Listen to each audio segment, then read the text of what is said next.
us now. We have head coach Marco Crespi and Elise Lloyd as well. This press conference again will be entirely in English. After their opening statements, we'll open up the floor to questions. We'll have a mic to pass around to you guys for you to be able to get that in. Elise, I'll start with you. Just your thoughts on not only just this game, but the entire tournament overall.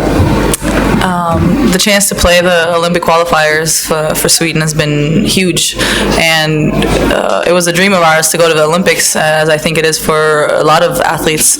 And you have to dare to dream, and you have to want to play against the best in order to be the best. And that's what I think is the most important thing that we take out of this tournament. I mean, we didn't qualify, and that sucks, but the dream lives on, and if not for me, for the generation behind me.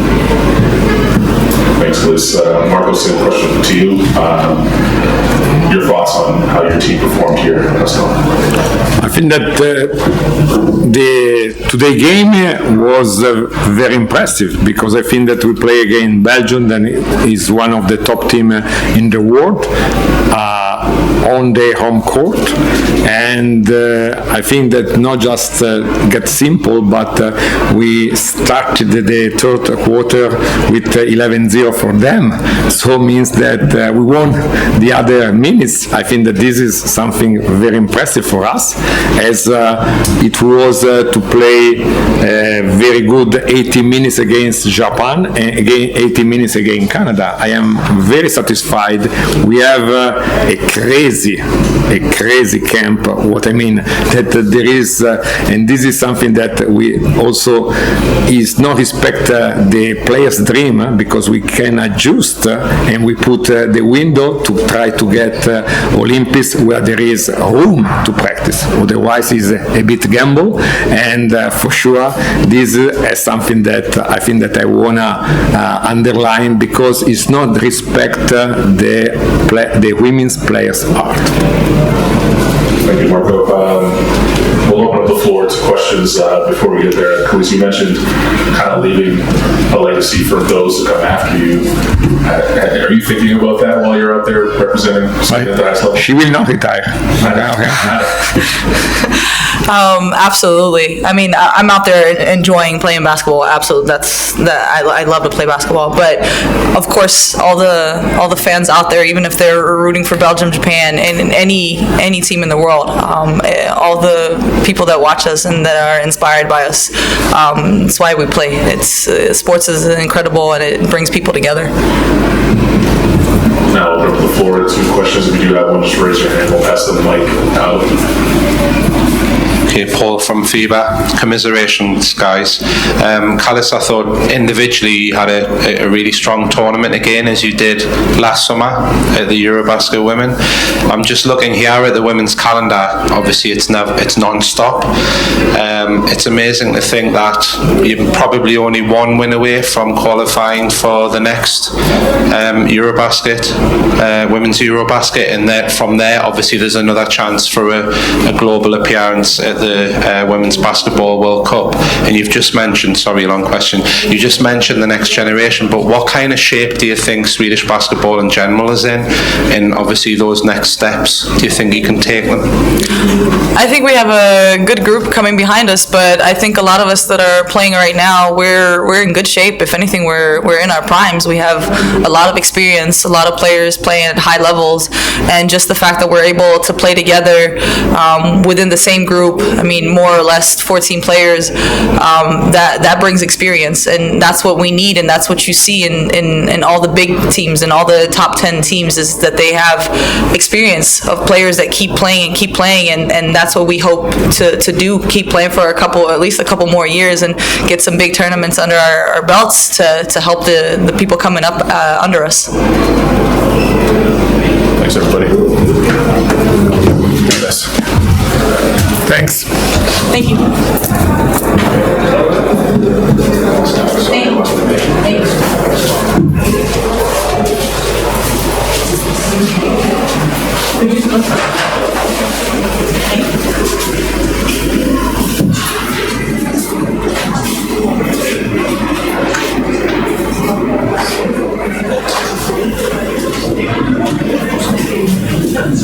you.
The whole game.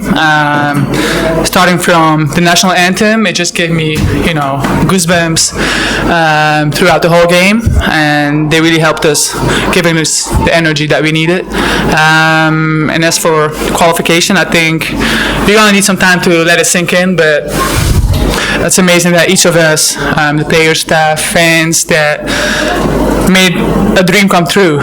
We wrote history, and we're just gonna enjoy that fact and try to get better. And we finally know where we're gonna be this summer, so we're gonna enjoy it. Thank you, Philip. Same question to you.